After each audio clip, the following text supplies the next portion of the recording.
Assalamualaikum warahmatullahi wabarakatuh. Kami dari kelompok 1 Praktikum Biokimia Farmasi Shift D yang beranggotakan Adelia Karisma Fitri, Anissa Kalsum, Erike Hairunisa, Melika Putriana Ziska, Nadila Apriani, Rifda Jazila, dan Serenanda Anissa.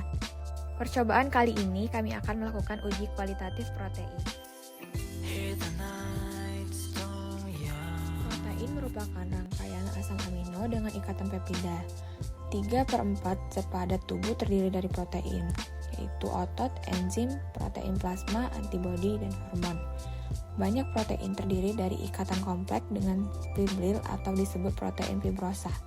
Macam-macam protein fibrosa yaitu kolagen, elastin, keratin, dan aktin miosin. Analisis protein dilakukan antara lain untuk mengetahui kandungan protein total pada suatu bahan, kandungan protein tertentu pada campuran, dan kandungan non-protein nitrogen. Penentuan kadar protein dalam suatu bahan dilakukan secara kualitatif maupun kuantitatif. Analisis secara kualitatif terdiri dari reaksi Santo protein, metode Niederhydrin, reaksi Milon, reaksi nitroperusida, Sakaguchi, dan reaksi Hopkins-Cole. Secara kuantitatif terdiri atas metode Kejadal, metode Bioret, Lowry, dan Bradford.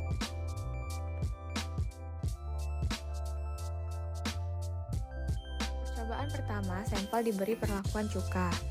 Alat dan bahan yang digunakan ada air hangat, kaldu ayam, kaldu daging, pewarna, dan cuka. Cara kerja yang pertama, teteskan pewarna pada sampel ayam, lalu diteteskan juga pewarna pada sampel daging. Aduk kedua sampel yang telah diberikan pewarna hingga merata. Lalu sampel dimasukkan ke dalam rendaman air hangat, lalu diamati perubahan yang terjadi pada kedua sampel.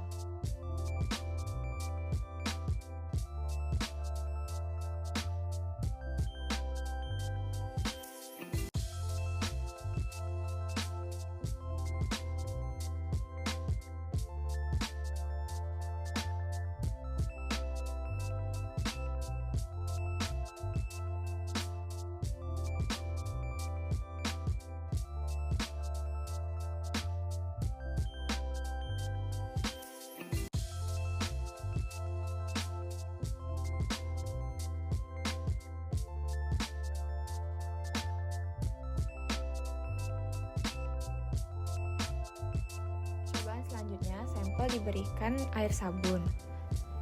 Sebelumnya, dilakukan pembuatan kaldu ayam dan kaldu daging. Rebus masing-masing ayam dan daging. Tiriskan air rebusan ayam dan daging. Sabun dicairkan terlebih dahulu dengan menggunakan air. Alat dan bahan yang digunakan kaldu daging, kaldu ayam, pewarna, air sabun, dan sendok.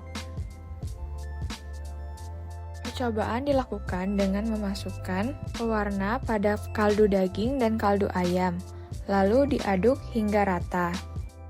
Selanjutnya, pada masing-masing sampel diberi perlakuan sabun yang telah dicairkan. Diamati perubahan yang terjadi pada masing-masing sampel sebelum dan setelah dilakukan percobaan.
Pengujian selanjutnya yang dilakukan dengan air kaldu daging dan kaldu ayam yang diberikan garam dapur.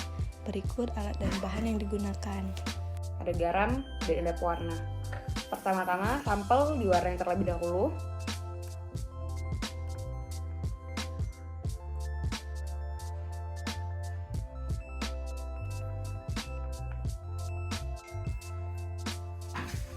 Lalu diaduk.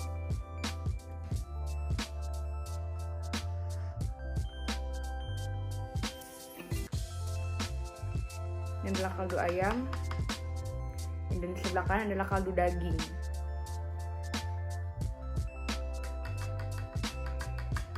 Kemudian setelah diwarnai, sampel diberikan garam.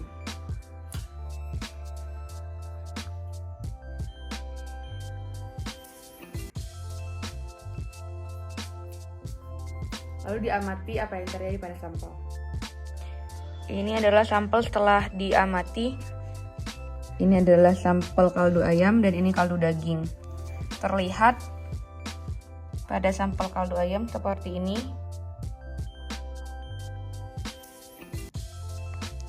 Dan pada sampel kaldu daging seperti ini.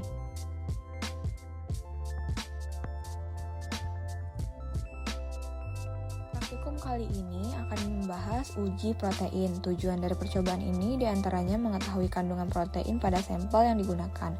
Sampel diberikan perlakuan yang berbeda menggunakan cuka, garam dapur, dan sabun. Sampel yang mengandung protein akan mengalami koagulasi serta denaturasi protein ketika ditetesi dengan cuka, ditandai dengan adanya penggumpalan dan pengendapan pada sampel.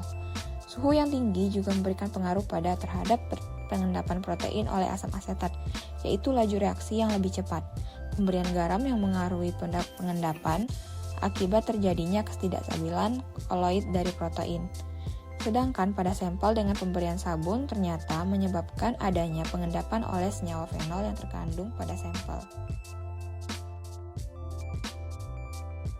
Kesimpulan pada praktikum kali ini yang pertama yaitu sampel yang telah diberikan cuka didapatkan penggumpalan dan pengendapan dikarenakan adanya koagulasi dan juga denaturasi protein.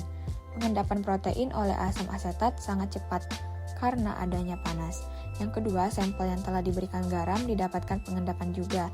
Penambahan garam ini akan mengganggu kestabilan sistem koloid protein. Yang ketiga, sampel yang telah diberikan sabun terjadi pengendapan. Hal ini dikarenakan sabun termasuk ke dalam senyawa fenol yang mana senyawa ini dapat mengendapkan protein secara aktif. Sekian dari kelompok 1. Saya akhiri, wassalamualaikum warahmatullahi wabarakatuh. Terima kasih.